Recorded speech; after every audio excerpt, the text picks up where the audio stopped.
If you're a regular Geek's Guide to the Galaxy listener, please rate and review us on iTunes or using the podcast app on your phone. We currently have 986 5-star ratings, and it would be great to get that up to 1,000. And so I want to give a special thank you to Physics Bill, who just gave us this 5-star review. Geek's Guide to the Galaxy is one of my favorite podcasts, and my very favorite that discusses fiction. But really, it's so much more than that. David Barr Kirtley is immensely well-read, but the podcast isn't just about obscure sci-fi literature, though there's plenty of that. It features lots of group discussions of books, movies, TV series, and more.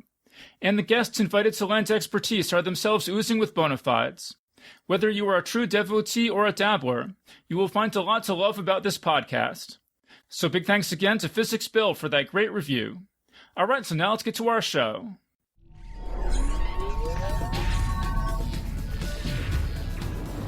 Wired.com presents The Geek's Guide to the Galaxy. And here is your host, David Barr Kirtley. Hello, and welcome to episode 481 of Geek's Guide to the Galaxy. Our guest today is David L. Craddock. He's the author of the fantasy novels Heritage and Firebug, and he's also written over a dozen books about video games, including Beneath a Starless Sky, about the making of Baldur's Gate, and Stairway to Badass, about the making of Doom 2016. And we'll be speaking with him today about his book Stay a While and Listen Book 2, about the making of Diablo 2. And this is a follow-up to our interview with David back in episode 397, in which we discussed Stay a While and Listen Book 1, about the making of Diablo, and Rocket Jump, about the making of Quake. So definitely check that out if you missed it. And now here's our interview with David L. Craddock. All right, so we're here with David L. Craddock. Welcome to the show. Hey, thanks for having me back. I've been looking forward to it. Okay, so Stay a While and Listen Book 2 contains this quote from Time magazine. Diablo 2 is arguably the best role-playing game of all time, the best dungeon crawler of all time, and the best PC game of all time. So what do you think about that? I think that would be a hard argument to debate. Yeah, Diablo 2, in my opinion, is kind of a quintessential PC game, although at the time of this recording, we're about a month away from it being on consoles for the first time, so we'll see how it makes the translation there. But as far as the best action RPG, I think it is still unsurpassed, in my opinion. There's so much decision-making, control over your character's abilities, and it's just so timelessly addictive that, in my opinion, it has not been surpassed. Yeah, and I would say I have pretty extensive knowledge of role-playing games up to and including Diablo 2, and then after that, pretty sketchy because I've been too busy since then to play a lot of RPGs. But and certainly if you're talking about best action RPG, I can see that a real good case for that. When you talk about best role-playing game of all time, I have to say, I mean, I'm still very fond of Ultima 6 and 7, and I don't know, I feel like a game like Diablo that's so focused on combat compared to something like Ultima where there's this whole world, you can go anywhere in the world and talk to anyone, and there's hundreds of NPCs and all this kind of stuff. I don't know how I feel about that. Yeah, it's really tricky. I agree with you. Technically, like, this is where, especially I spent so many years writing reviews and previews that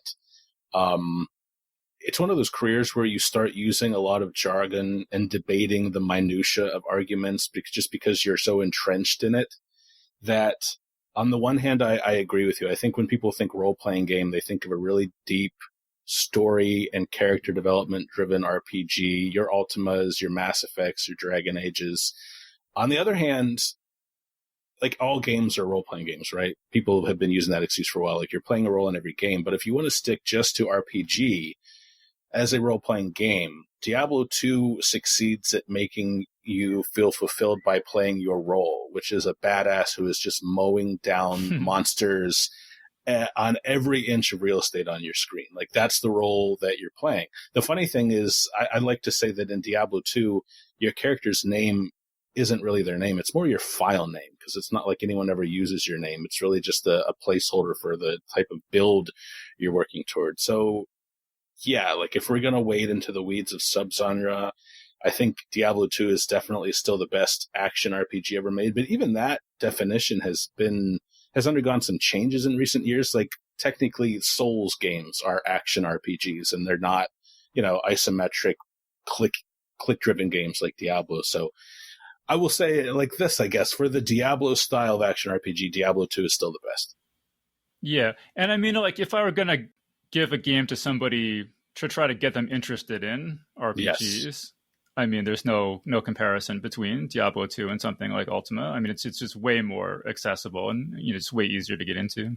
Yeah, I mean, I know I talked about this in the first Stay a While and Listen book. I can't remember if it came up in book 2, but Blizzard North had a criteria for game design, which is that your mom should be able to sit down and play it. Because back then, I mean, everybody plays video games now, but back then they were still largely the territory of teenagers, 18 to 35 range. And the idea that anyone, no matter how skilled they were at gaming, could sit down and really you can play Diablo and Diablo 2 with one hand, just use the mouse and you can do everything you need to do, is still pretty cool. I mean, I had a similar experience to you. Diablo 2 came out about 3 weeks after I graduated college. So it's really become kind of a swan song for that period of my life where, as much as I did enjoy role-playing games as well, I just got too busy to spend 80 hours on something where I'd have to think a lot about the placement of my party in dungeons for tactical battles and remembering story points. I got to the point where sitting down and just clicking through waves of monsters was what I was looking for after a long day of college and then later writing. So do you have are there any particular memories of playing Diablo 2 that kind of stand out for you?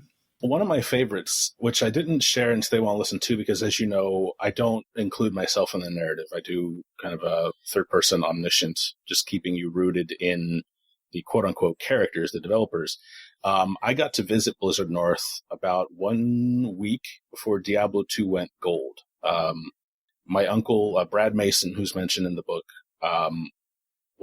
he didn't work there full time, but he was a client. He provided a lot of IT solutions, particularly in networking. And my graduation gift from him and my Aunt Cindy was to come out and stay with them for a week. I've always been very close to my Uncle Brad. He's a father figure to me. And as part of that, he took me for a visit to Blizzard North. We got to hang out for a few hours. I got to play a Japanese import PlayStation 2 about 2 months before they came to the United States. And I got to stand around with a bunch of the developers who were kind of ragging on StarCraft 64, the age-old argument of how you got to play a real-time strategy game on a controller, which I still agree with. But John Morin, one of the programmers on Diablo 2 and a friend of my uncle's, took me into his office. He loaded up Act 1, the rogue encampment town area, and he spawned Diablo in town. And Diablo started running around and killing all the NPCs. And that's one of my favorite memories because it's a memory that no one else in the world has. And I guess second to that, this happened just about 5 or 6 years ago. I actually came across a Stone of Jordan without having to manipulate the game to give it to me. I still have that character. I pass it back and forth between all my characters, but I actually got my own Stone of Jordan, no manipulation. I'm proud of that, actually. Wow.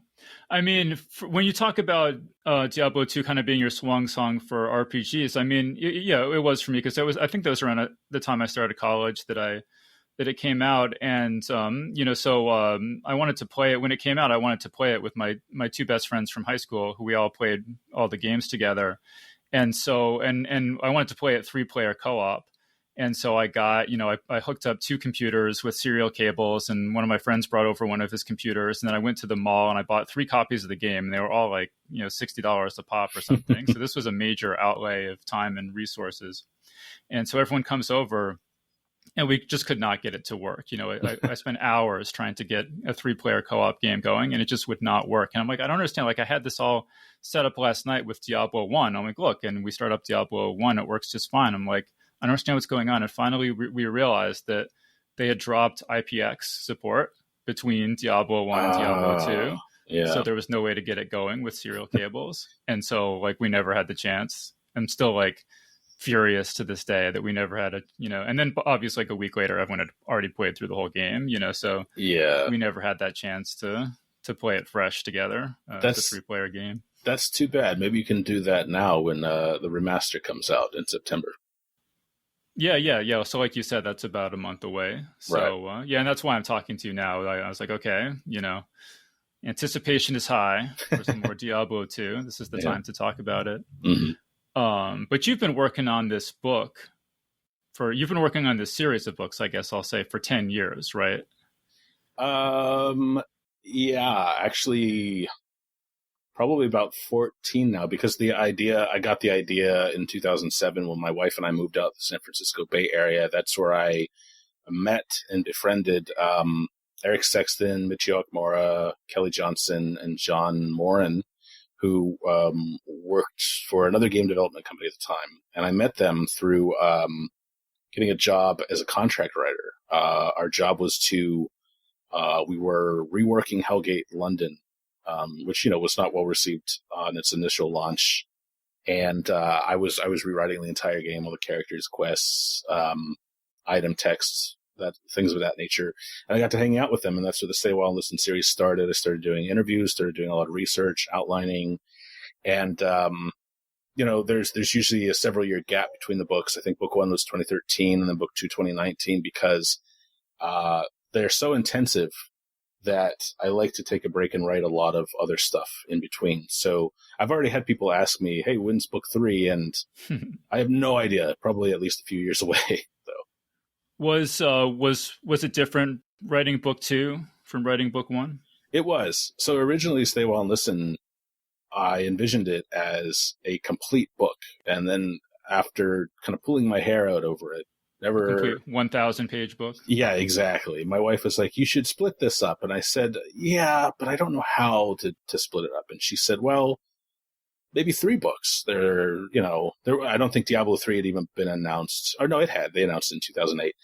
And she said, "Well, what about a trilogy?" And I said, "Okay, 1 book for each Diablo. Does that make sense, though, other than just by the numbers?" And I thought, well, it kind of does, because each Diablo was made by a very different type of Blizzard team in a very different era of not only Blizzard history, but industry history.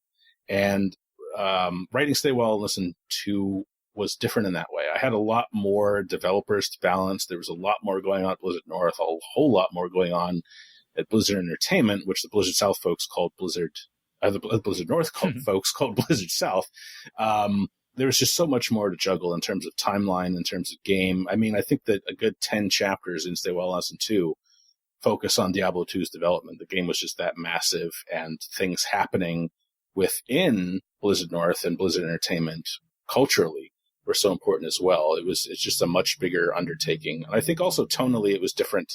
I know some reviews, people who liked book 1, some people who didn't, said, "Oh, this book is just all sunshine and rainbows." And I said, well, yeah, that's the point. Sunshine and rainbows defined Diablo 1 for Blizzard North, aka Condor, as the company was known at that point. It was all very, it was difficult work. They crunched on that game, but they were a small company that found themselves suddenly flush with resources. They were all friends, and Diablo 2 came around, and that's when things got a lot more complicated. And I think no one is going to call book 2 Sunshine and Rainbows. I'll tell you that. It's definitely not. I mean, things got a lot more complicated wading into that time period. Yeah, I mean, it's like a Shakespearean tragedy, book 2. That's how I would describe it. I think you're right. I mean, I've had a lot of people who I interviewed for that say they still haven't recovered from a lot of things that happened during that era. It was a big deal. It's impacted a lot of lives. In the endnotes, you say much of the information in this chapter comes from internal documents and assets shared by Blizzard North developers under condition of anonymity. Mm-hmm. So it sounds very like cloak and dagger there. Yeah, I have a lot of design documents from a lot of games, a lot of studios, most AAA, and so you never want to kind of advertise that you have that stuff, or more importantly to me, with my journalist background, reveal my sources.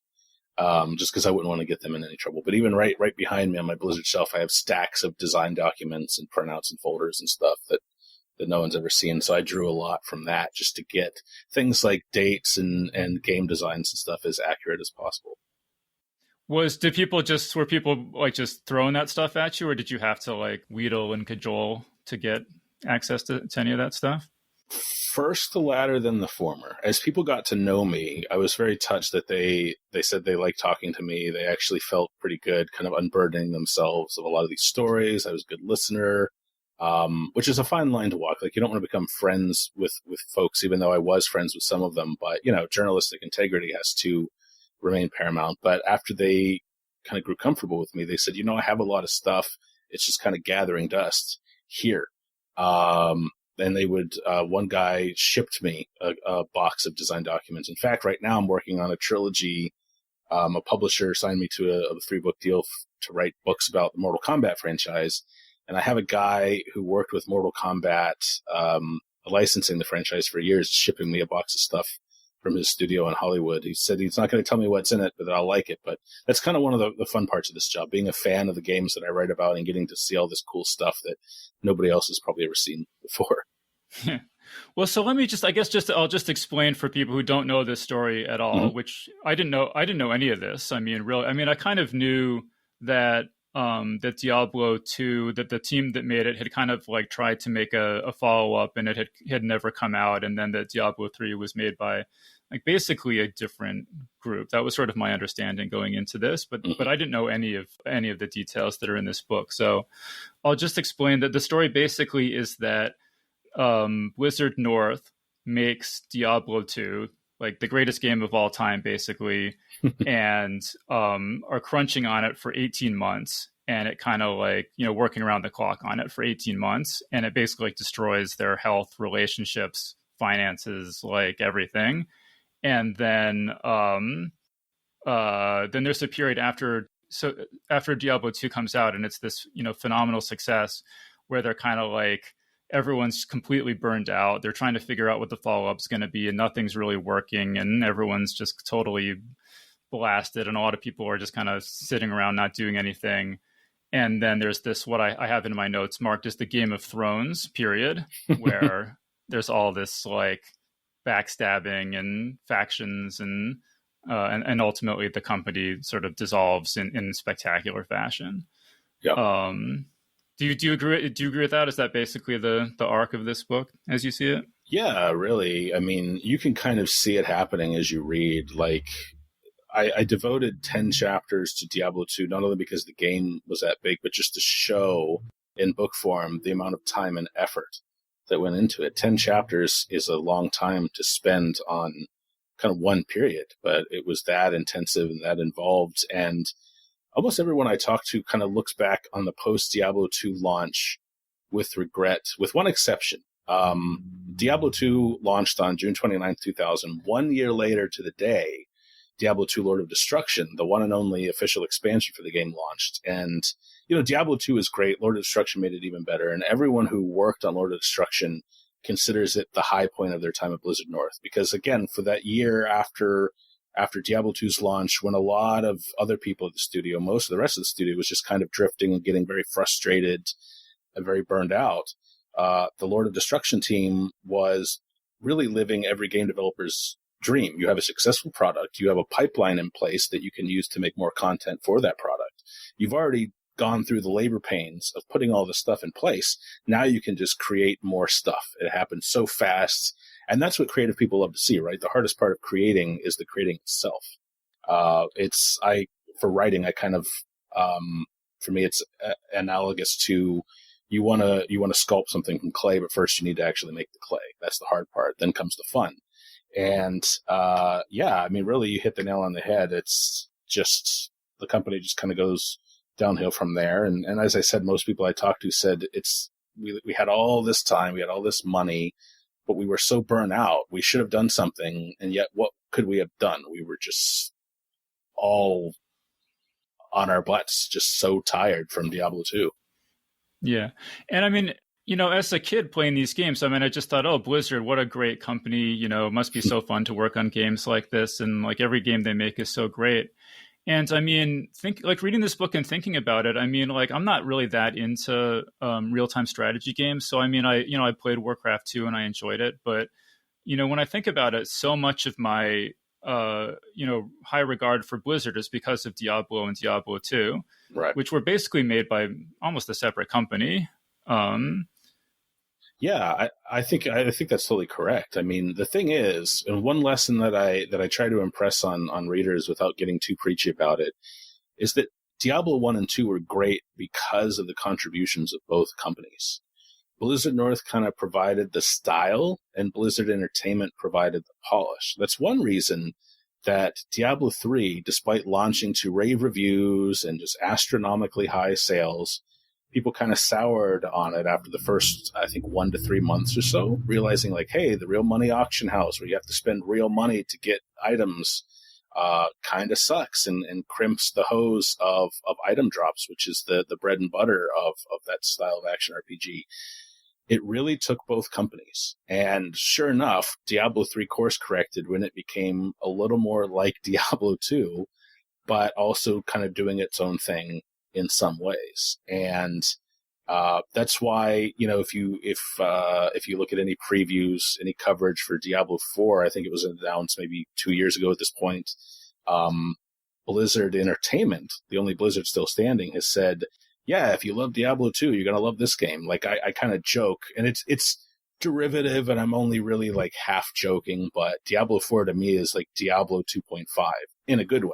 They're going back to what worked and trying to build on from there rather than trying to, assume they could do it all and kind of fall on their faces and have to backpedal on a lot of stuff. Yeah, but the sort of the analogy that occurred to me reading the book is that Blizzard Entertainment was kind of like Disney, very corporate and very family friendly and very, competent.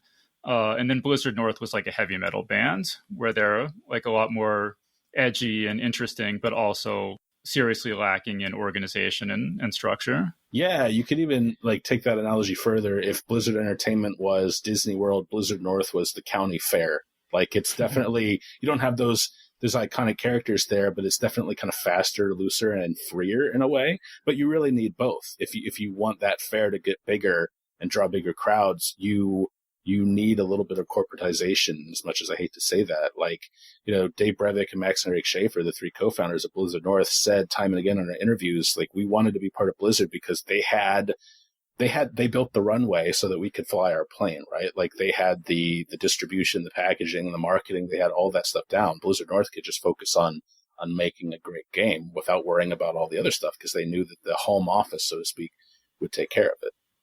Yeah, and Dave Brevik in the book comes across as just an incredibly interesting character. There's almost seems like a cult of personality around him at Blizzard North. One of the developer says if we'd had our like Blizzard North money, it would say "In Dave we trust" on it. It's one of my favorite quotes. Yeah. He very much was. And you still get that, although it happens less today because especially in AAA or big budget game development, teams now are dozens, if not hundreds of people. So there's usually not one visionary. I mean, you have someone like the people on the tools team are just as important as the 50 to 60 artists that you have, because without tools, the artists can't do their thing. But back in Diablo 2's day, Dave Brevik came from a period where programmers did everything. He started out making his own games. He wrote the code, he did the graphics, he tried to sell them to magazines and whatnot. And he was the person who was considered the idea guy. Everybody kind of sat around, literally or figuratively, waiting to see what Dave was going to give them in terms of direction. When you, I mean, I guess you've interviewed him a lot. When you talk to him, do you, does he seem like a visionary? Do you see why people were so kind of, were deferring to him or so, mesmerized by him or whatever? I do. And, it's funny. I did most of my interviews with Dave in person. He's one of my favorite people in the world. We took a liking to each other. Our interviews would start where I would meet him at Gazillion. He was running the studio that made Marvel Heroes at the time, which I got to do some writing for. And we would walk 3 blocks to a Starbucks and just talk about whatever. I remember once, shortly after New Super Mario Brothers Wii came out, he came up with the term divorce mode for the multiplayer. Because, in that game, you can have up to 4 players at once and you can pick each other up and throw each other at Goombas and into pits and stuff. And he said he and his wife have fun, but they also get frustrated with one another because you can inadvertently or otherwise hinder each other's progress. Then we would get to Starbucks. We would order and we'd talk for a good hour and a half until he had to get back. On the back, I would just I used the digital recorder at the time. I would keep asking him questions, just kind of take advantage of every second. And I think one of the reasons that he really does seem like a visionary to me is that he doesn't hold anything back. He's very blunt. His candor is so important for someone in his position. When he makes a mistake or when he made a mistake, You could ask him there, like, hey, Dave, do you think you screwed up? He'll be like, oh, yeah, absolutely. I mean, he came up with the term, I think I even used as its chapter title, seagull management. He was one of the people most burned out by Diablo 2 because he put so much pressure on himself to succeed. In fact, it was kind of controversial because near the end, he kind of checked out. He was playing a lot of EverQuest. A lot of the other developers who were still kind of burning the midnight oil were upset with him. But, his marriage was falling apart. He put a lot of pressure on himself for both games. He just kind of needed to check out mentally. But after that, when he and Eric were trying to co-lead a team of what was known in the studio as Project X, he said, yeah, I was a seagull manager. I would stay home for most of the time. Then when I would come in, I'd crap all over everything, squawk a lot, and leave. And he said that, that's by his own admission. And so I have a lot of respect for people who kind of put the truth, the creative truth, ahead of their own ego.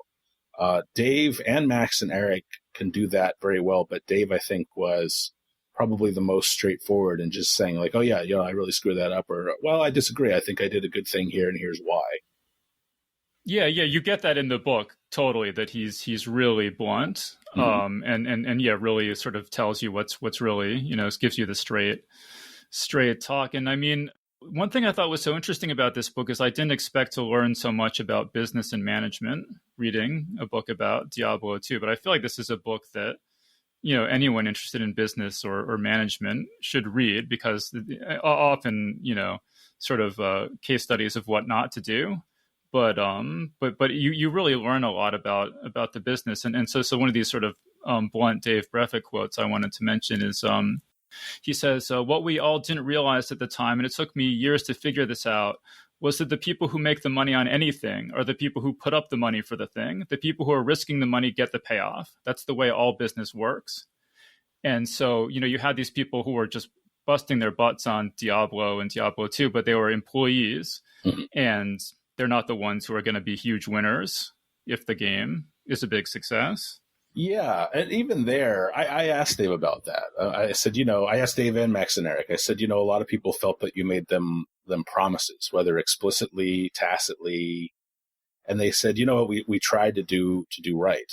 What happened with Sendent, their parent company at the time, cooking their books and tanking the stock of everyone at Blizzard and other companies that Sendent owned from really high to almost nothing, was not Dave's and Max's and Eric's fault. But this was one of the hardest parts of the book for me to reconcile for a number of reasons.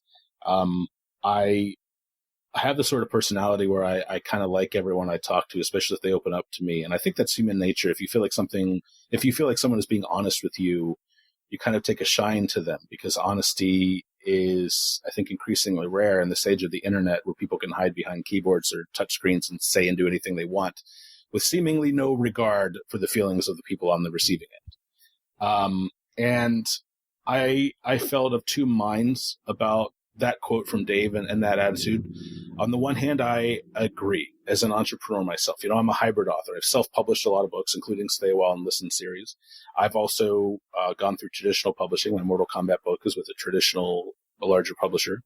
And so on the one hand, I feel like Dave is right. On the other hand, it's a very capitalistic view that increasingly, given the events of the world, I don't know that I entirely agree with. But I think that's kind of what where I wanted Stay Well and Listen to end up. I didn't see it as my job to say, here's what I think about everything, and so here's what you should think too. I wanted to present all sides, cross-referencing to weed out as many untruths as possible, so that you could get it straight from everyone I talk to. And for you to kind of also maybe have mixed feelings about it, because I'm sure people sided with, the three bosses, as Dave, Max, and Eric were called. And I'm sure a lot of readers will also side with the employees. Me, I kind of see from both sides. And I think that if people sit back after Stay Well Listen to and really think about it, I think they probably will, and maybe even should as well.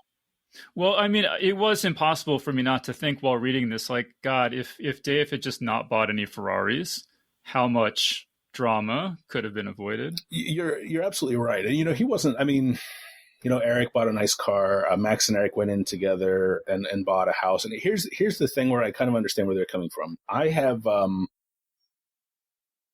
I've been where they were. I've been really low on money. I've had to go hat in hand and ask people for help.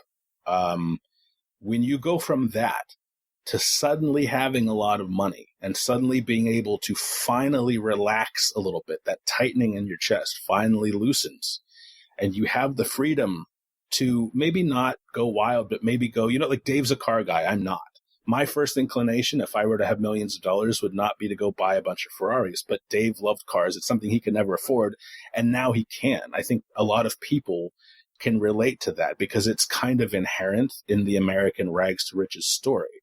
But that's not to say it's necessarily the best thing to do, even if you're able to do that. Yeah.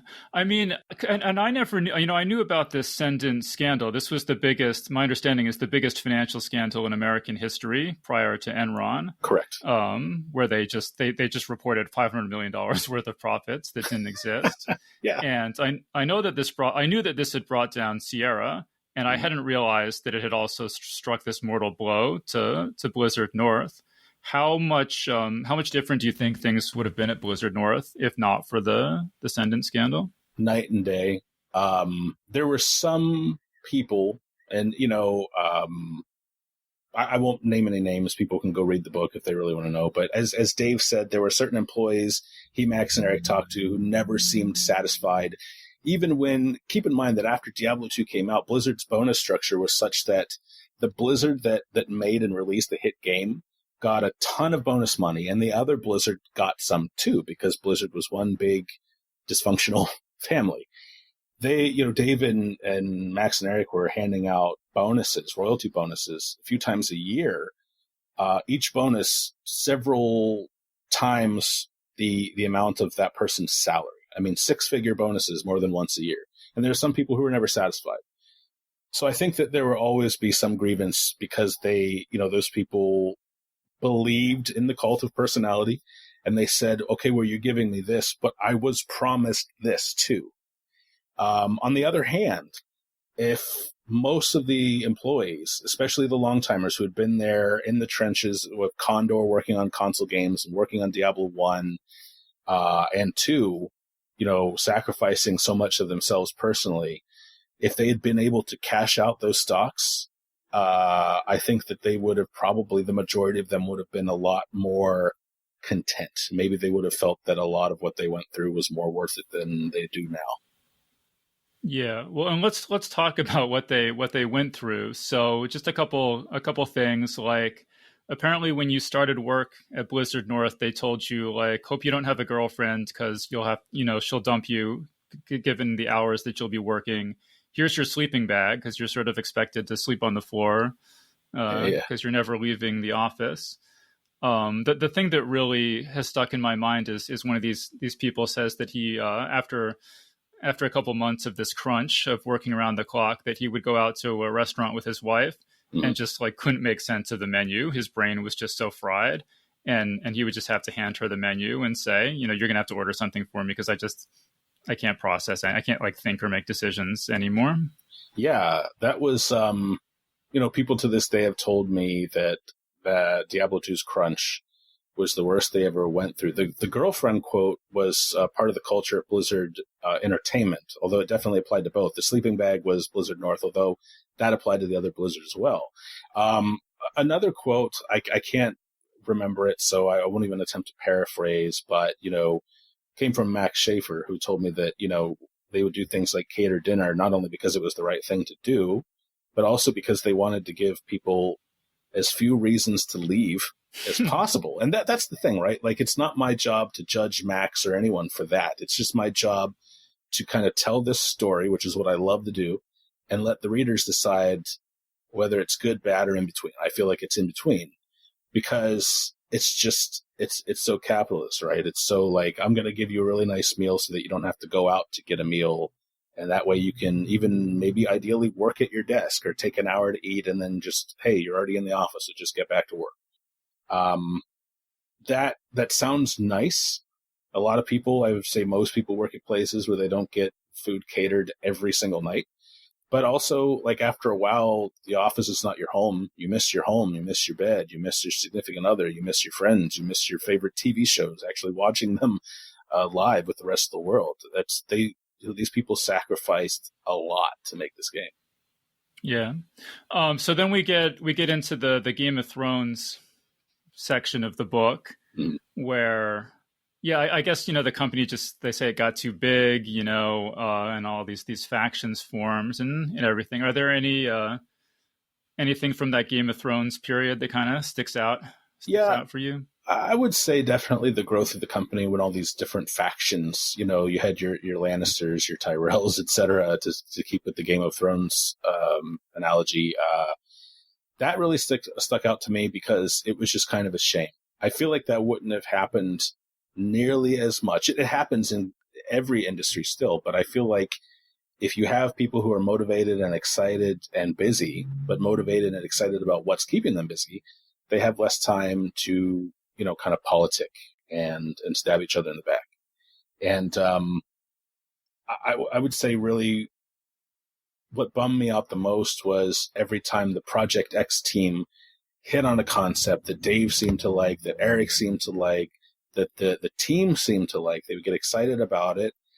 And then, Dave, Eric, or both would kind of change their minds and say, nah, this isn't working, let's do something else. Or, so, the final form of the Project X took was a game that they jokingly referred to as Starblow. Now, Blizzard Entertainment didn't find that funny at all.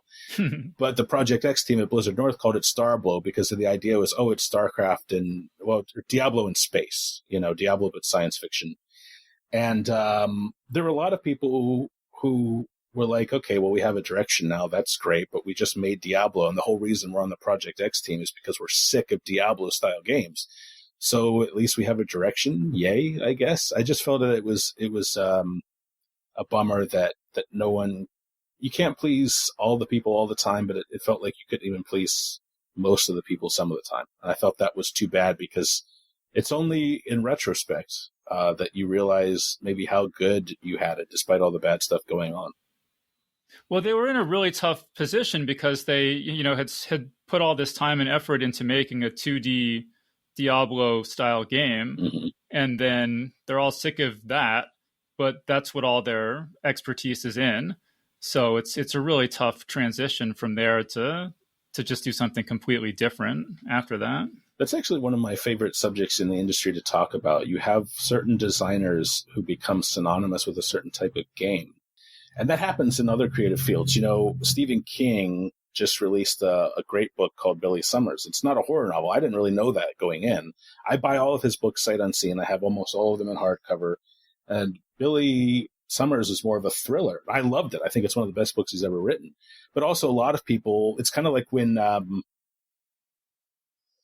John Grisham writes one of his sports novels. People are like, I want a legal thriller. Whereas other people are like, I'm so sick of his legal thrillers. The thing is, it can be hard to break away from what you're good at and what will be successful.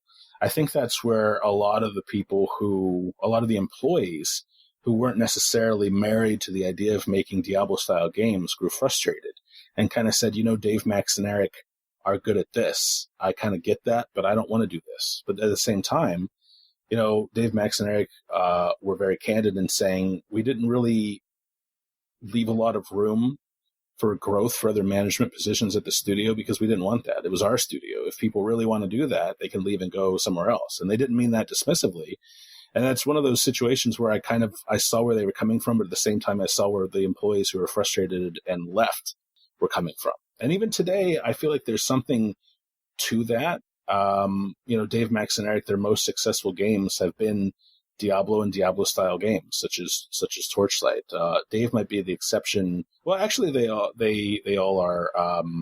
Max, before Runic Games closed down, he helped work on it was called Hob. Eric Schaefer and Travis Baldry of Double Damage Games put out a lot of space Han Solo rogue type games, which are fun. And Dave did It Lurks Below, which is it's more of a 2D side-scrolling roguelike, but it still has Diablo elements, so he didn't stray too far from the game that kind of made him. But it's a really interesting thought experiment. Even at Midway, Ed Boon, after Mortal Kombat 4, one of the reasons there was about 5 years between MK4 and 5 was because Boon was sick of Mortal Kombat. He went and made a first-person, I think third-person maybe, style shooter called The Grid, and it didn't do very well. And so he went back to Mortal Kombat, which I think he was planning to do anyway. But it just kind of shows, like, you kind of feel for people who, yes, they're really good at something, but they're creatives. They don't want to just reinvent the wheel over and over. But can they? Should they? Should they just kind of stick to what they know they can do well? It's an interesting thought experiment for me. Well, like one of these Project X games that they tried to do was this dragon game where you would be flying around in a dragon and you would have guys with gliders sort of riding along on the dragon with you, and then they would jump off and glide over to enemy dragons and, try to, take them, land on them and take them over. That sounds amazingly cool to me. I have a really hard time imagining that gameplay really actually working, but it's a really cool idea that I can't think of any game like that I've ever seen. That's kind of how I wanted you to feel reading that part, because a lot of the people working on it couldn't imagine it either. And that the part of the Greek tragedy of that part of the story is that, at that phase, they never got a chance to find out. Maybe it would have worked, maybe not, but there are certainly people on the Project X team who were passionate about giving it a shot, and it never really got far enough for them to do that. It never really got too far beyond design documents and concept art. I mean, one thing that killed that game, you talk about in the book, is that there was apparently some contingent that just didn't want to play a girl, especially a girl, character having romances and stuff. And that was apparently caused enough, enough conflict to sort of scuttle the whole project. Yeah, it's certainly, I don't know if it was the last nail in the coffin, but it's certainly one of them. And, the more things change, the more they stay the same. The industry still has a huge problem with misogyny. Yeah, well, I mean, one of the other things around that same part is there's an employee watching porn on his computer at work, and I think it's your uncle, right?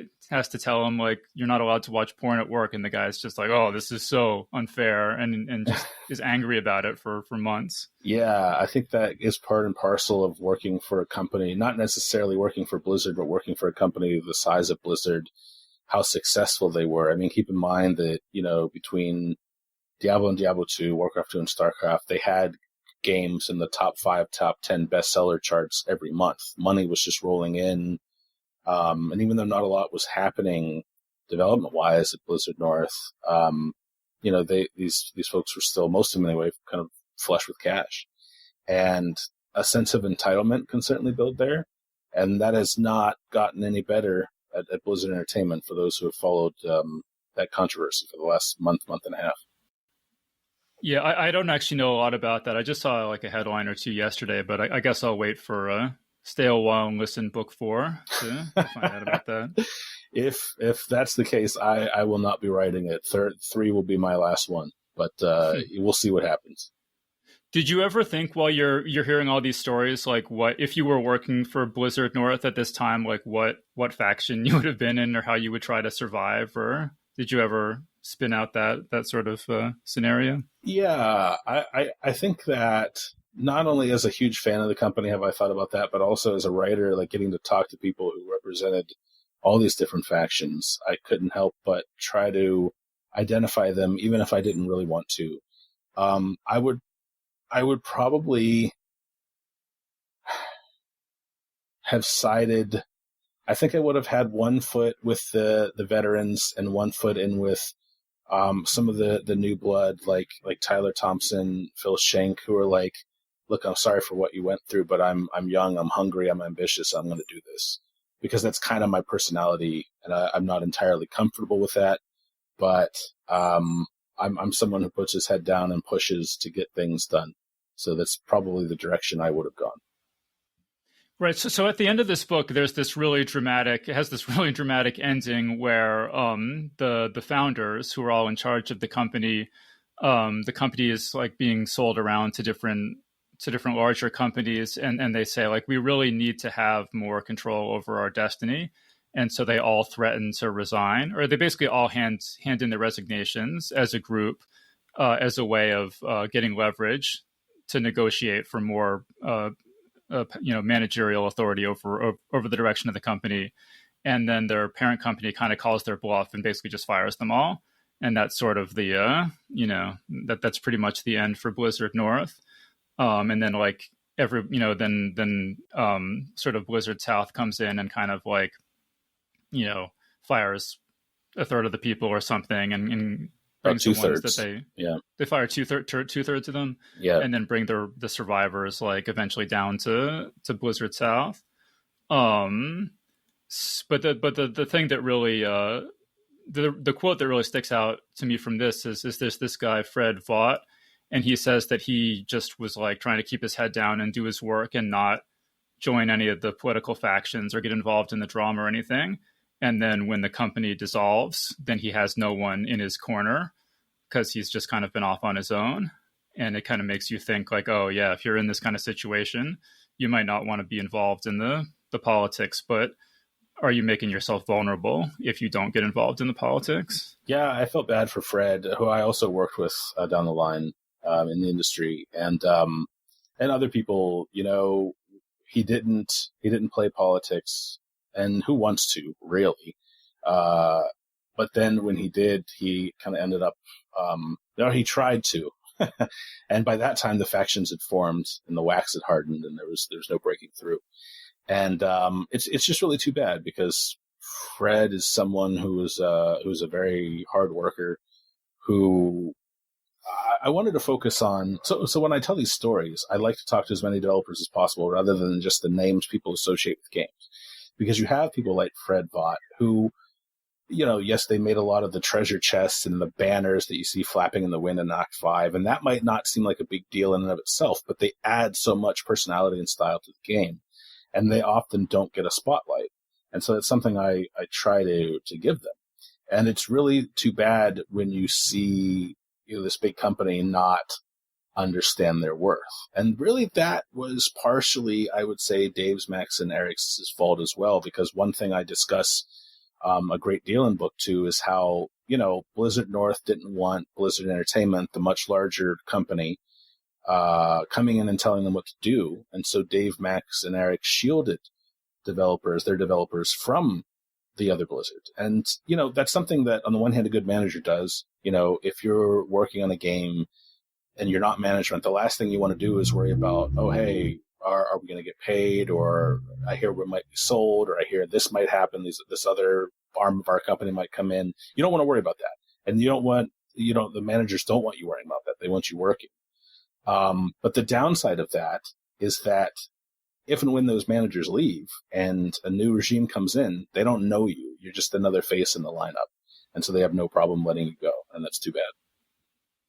I mean, one of the things I thought was so interesting is, you have these guys from Blizzard South, and it seems like a lot of them, they really knew that Diablo was the cool property, the one that they wanted to work. They had like StarCraft and Warcraft and maybe by this time World of Warcraft and so on, but like they knew that Diablo was really the cool one that they wanted to work on.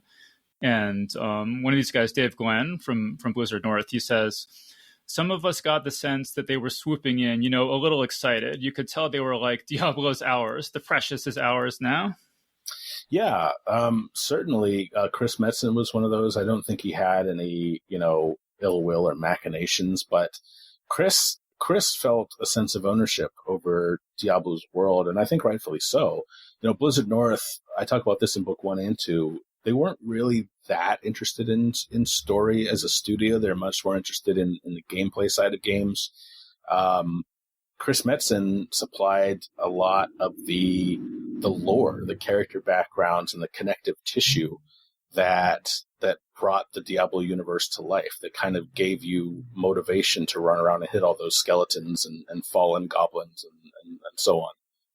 In fact, I mean, earlier I said it took both studios. The Diablo 2 cinematics, those were developed at Blizzard Entertainment. They were completely separate from the development of the game itself, separate from the game itself. They followed other characters who you were kind of chasing all the while. And that was set up because the two studios didn't really communicate, and the cinematics kind of do their own thing. And it just kind of shows you just how, people get their own motivations, want to do their own thing. And a lot of times it does contribute to the overall quality of the game, but it can also lead to this sense of disconnect that can come back and haunt you, such as, near the end of Stay a While and Listen 2 when the big parent company kind of takes over and says, okay, we don't know who you are, but we're going to make decisions that affect your future. Yeah, well, and I've always loved that opening cinematic in Diablo 2 so much. So it was just kind of interesting to read your book and see, yeah, that was basically done by a completely separate group, and the people who were really making Diablo 2 were kind of like, whatever, we don't care about, we don't really know or care about these cinematics. Yeah. I think that even a lot of the Blizzard cinematics team, which was still pretty nascent at that point, they said, we're envisioning submitting this for awards and stuff, which I don't know if is the right motivation, but they created a great little almost side story. You could play Diablo 2 without watching any of those cinematics and still not miss a beat, because one of the beauty of Diablo 2 is that you don't have to pay attention to the story. You can just kind of click through and focus on the loot. Those games are inherently replayable. Each time you play, you pay attention to the story less because it's just old hat by this point. And that was actually one of the problems with Chris Metzen taking such a prominent role on Blizzard Entertainment's Diablo 3, the version that eventually came out in 2012. The story really got in the way, and that's a mistake that Blizzard North never would have made, but it happened. I mean, one thing I thought was so interesting was that, there was pretty serious technological limitations at this time. And so you say that, in that opening cinematic in Diablo 2, that the characters are all bald pretty much. And that's just because it was like too hard to render hair. So they're like, we're just going to make everyone bald. And I never even really thought about that or noticed that before. But that was a really interesting background detail. Yeah, that's one of my favorite quotes as well. My favorite parts. It was one of my favorite parts to write because I never would have thought that either. But it really fit. Like most of the places the characters in Diablo 2 frequent, especially in that first cinematic, are really kind of rough and tumble taverns where, you have the kind of the working class peasants who are wearing rags, have no hair because they've probably been through figurative hell, if not literal hell. Not all of them anyway. And it kind of fit stylistically. And I think that's why I tend to write a lot about games made in the 80s, 90s, early 2000s. I'm not really a nostalgic person overall. I reflect on things, but for other reasons than just kind of pining over it.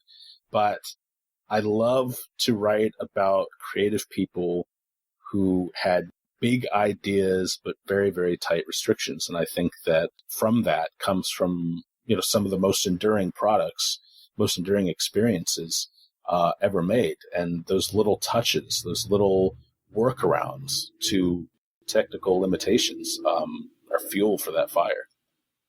Yeah, just this thing too about how so there's an area in Diablo 2 called the Arcane Sanctuary where you're kind of walking around in these stone walkways that are just kind of floating in outer space, and there are these stars in the background, and it was apparently just the starfield background from Defender, which is this like really primitive like 80s arcade game, and it was just placeholder art, and they just never had time to do anything else, so they just shipped with the Defender starfield in the game. Yeah, it's really hilarious, and that actually is not uncommon in the industry. I've talked to a lot of other people. One of the ways you get a proof of concept up and running, especially because you've been influenced by another game and you want to make one like it, is you will kind of reverse engineer that game, grab some of their assets, and put something together, cobble it together, really just to get something up and running so that you can show the higher ups, hey, here's what I'm thinking. And it's hilarious that they kind of forgot they used Midway's Defender Starfield. Like, that's one of the most successful arcade games of all time, like 88,000 cabinets, and whoops, the background is in Diablo 2, like to this day. It's hilarious to me. But apparently nobody, did anyone ever notice that? No, because the interesting thing about it is that wasn't the main fixture. Like, your eye, you take in the stars, but you're also just kind of taking in the forest instead of the trees. Like, you're looking at these winding pathways and the optical illusion of how it looks like you're going up and down stairs, which was something Dave Glenn came up with, but you're really not. It's kind of like you're taking in the whole scene, not focusing on the stars. And also, it's just a scrolling starfield, right? Like, unless you knew it was Defender, that could have come from anywhere. It could have come from a screensaver from the Windows 3.1 days as well. Yeah. So you mentioned that that the Diablo 2 Resurrected is coming out, which is going to be on, it's like a high def remaster on PC and console and everything. And you mentioned that there was a point at which all the original art files for Diablo 2 were lost. So basically they had sort of the exported low resolution or like game resolution sprites and everything, but all the original source files were all lost. Mm-hmm. So I mean, do you think that ever would have been used, or would they have redone everything for Diablo Resurrected anyway? I know that so that's a good question. I think they probably would have redone a lot of it. The interesting thing about Diablo 2 Resurrected is that it's more of a remaster than a remake, because with the press of a button, you can revert to the original art style. But I know for a fact, and anyone can read this, Blizzard did a lot of previews and interviews when it was announced, I think a year or so ago, whenever it was, that they were never really worried about Blizzard North having lost all those files, because, Blizzard South had a lot of archives and backups as well. But things do get lost over time, even at bigger companies. So what a lot of the artists had to do was go around and say, hey, what do you have from Diablo 2? And, one guy was like, I think I have an awning from the Diablo 2 or the Act 2 town, the Lut Galen. And he was like, okay, cool, I'll use that. I think that probably something like that would have ended up happening regardless, especially if it stayed the direction that we ended up getting, which is where with the press of a button, you can switch between the new and the original graphics. What that means is that the underlying code, Blizzard Entertainment either had a complete backup of that.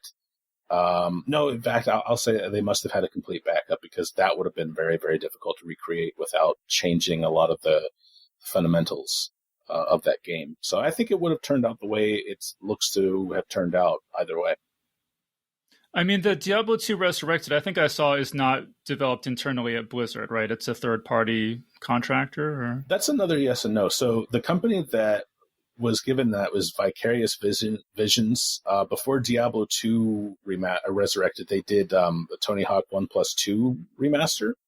That's a remake, I guess. But Blizzard acquired them and said, hey, we need a Diablo 2 remaster. You guys are going to do that. And so it started off external, but now they are part and parcel of Blizzard. And so it's actually in-house.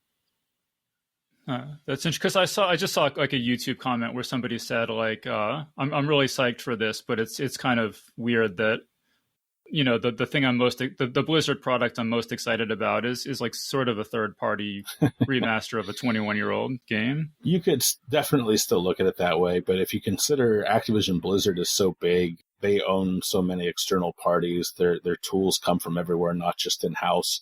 No Blizzard game is truly a Blizzard game anymore. It takes a village these days. The other thing I wanted to ask you about is, like I said, I haven't followed RPGs that closely since Diablo 2, but just as I was doing research for this, I just happened to catch some gameplay footage of Path of Exile, and it looks like an exact carbon copy of Diablo. I mean, you would think it was a Diablo game, if and it was just striking to me that Diablo 2 has been just copied so shamelessly. No, I totally get that. I mean, the cool thing is Path of Exile is popular for two reasons. One, it's free to play, and the game is so deep and robust that having something like that as a free experience is pretty phenomenal. Two, people love it because it is like Diablo 2, but even deeper. Diablo 3 came out and at first was very unlike 2, and it still does its own thing. And, somewhat successfully, somewhat not, depending on what you look at. But it's cool that Path of Exile exists, because people who want a Diablo 2-like experience have options. They have Path of Exile. Torchlight 2 was very similar to Diablo 2 in much the same way that the original Torchlight kind of followed in the original Diablo's footsteps. Even, Dave Maxineric actually went to, I think there's a yearly Path of Exile convention, and a couple of years ago they actually went and were guest speakers there. So they're pretty happy to see part of their legacy, their torch being carried by someone else who appreciated it as much as they did.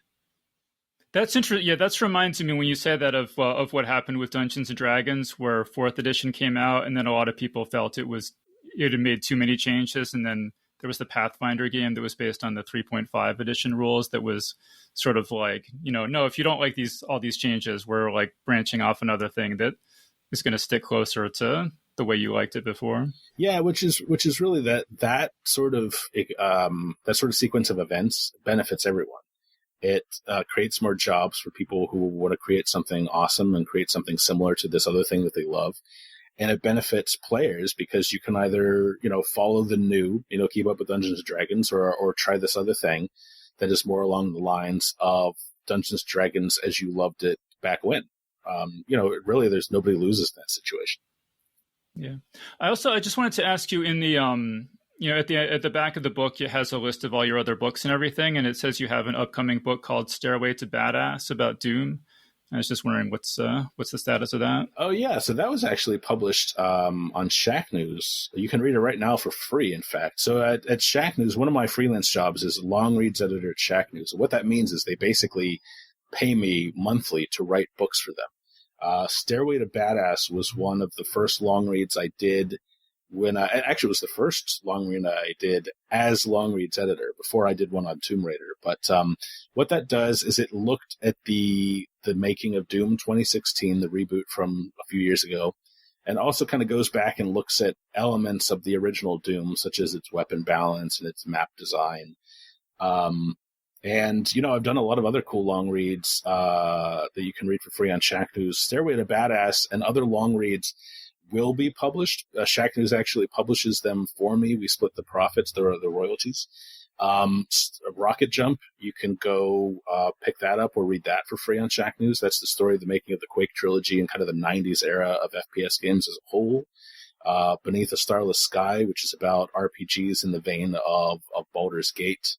And the focus of Beneath a Starless Sky is actually the Pillars of Eternity 1 and 2 games by Obsidian. But since so many people who made those either helped make or were inspired by Baldur's Gate and Icewind Dale and Planescape Torment, I wrote about the making of those games as well, and it's all together in one 280,000 word book. I forget what it was. But yeah, it's really cool. I love doing that for Shacknews, and you can read those for free on shacknews.com or go pick them up from Amazon. Yeah, no, that's all really cool, and It might get mentioned in the intro, but last time we spoke to you, which was episode 397, we talked a lot about Rocket Jump, about Quake and associated topics. So. That's right. Actually, I should throw in just last month there was a Kickstarter campaign for a documentary called FPS First Person Shooter. I was a producer on that. I'm now directing it. It will tell the story of first person shooter games from the 90s, a concentration on the 90s and early 2000s, but that enters into production in a few weeks. So we'll have something else to talk about before the end of the year here, I think. Yeah, no, I'll definitely check that out because I am a huge first-person shooter fan, which actually maybe the last thing I'll ask you about here is there's a Quake, the old classic Quake 1 is out now for consoles and everything. So you said you played it today and yesterday? Yeah, so it was released yesterday as of this recording, and I'm really impressed by this thing. I should admit that going into this, I and a lot of people were probably hoping that id would announce a Quake reboot along the lines of the Doom reboot that they're working on, that ongoing series with Doom Eternal. Instead, they announced a remaster. So Night Dive Studios made the remaster, and Machine Games, who made the newer Wolfenstein games, made a new expansion pack for it. And so I kind of went into this thing thinking okay, well, I play Quake all the time. I've played Quake on PC for years with SourcePort, so I wasn't really expecting to be blown away by Quake with updated visuals. Because if you like PC games and you mess around with SourcePorts, you've had that since 2002 or 3 probably. But this thing is really impressive. First of all, it came out the day they announced it.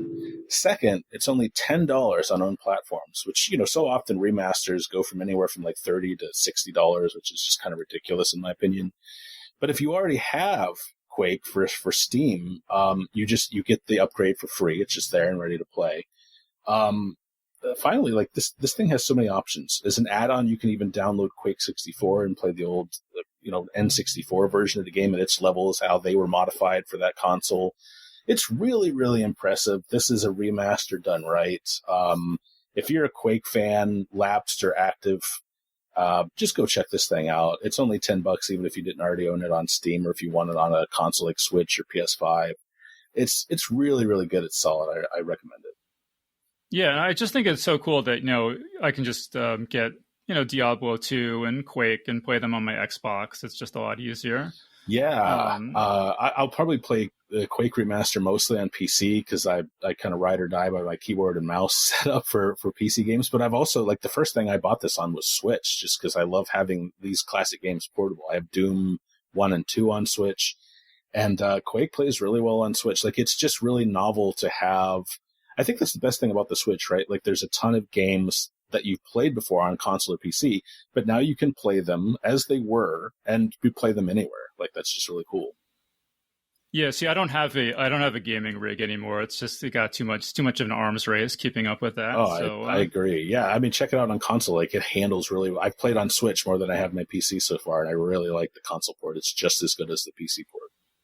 Yeah, so if you're listening to this and you've never played Quake or Diablo 2, I mean, now's the time to try them out. These are all-time classics of gaming, so definitely don't miss them. Yeah, definitely. Quake especially. Diablo 2 Resurrected isn't out yet, but man, the Quake remaster is just really solid. So kudos to Night Dive and Machine Games. They did a great job. Yeah. All right, cool. So we're out of time. Do you have any other final thoughts, other projects you want to let people know about? My most recent long read for Shacknews was published in November 2020. It's called Bet on Black. It's about Microsoft's pre-Xbox history in gaming leading up to the launch of Xbox. So you can kind of see how Microsoft went from Flight Simulator to earlier other PC games all the way up to the release of the original Xbox.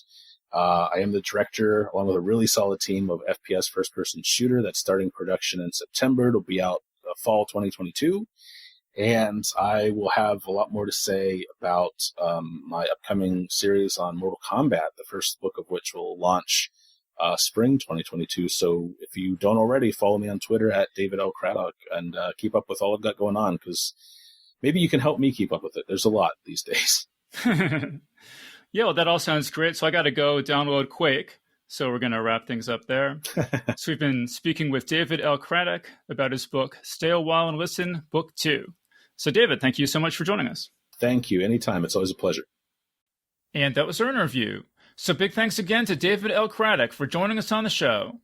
And remember that Geek's Guide to the Galaxy is made possible thanks to support from listeners like you. So if you enjoy the show and want it to continue, please support us on Patreon over at patreon.com/geeks or via PayPal over at geeksguideshow.com/crowdfunding. All right, so that was our show. So thanks everyone for listening, and we'll see you next time. The Geek's Guide to the Galaxy is a production of Wired.com. For more information about the show, visit geeksguideshow.com. To learn more about your host, visit davidbarrkirtley.com. Music and voiceover produced by yours truly, Jack Kincaid. If you enjoyed this program, tell your friends. If you didn't enjoy it, tell no one. Thank you for listening.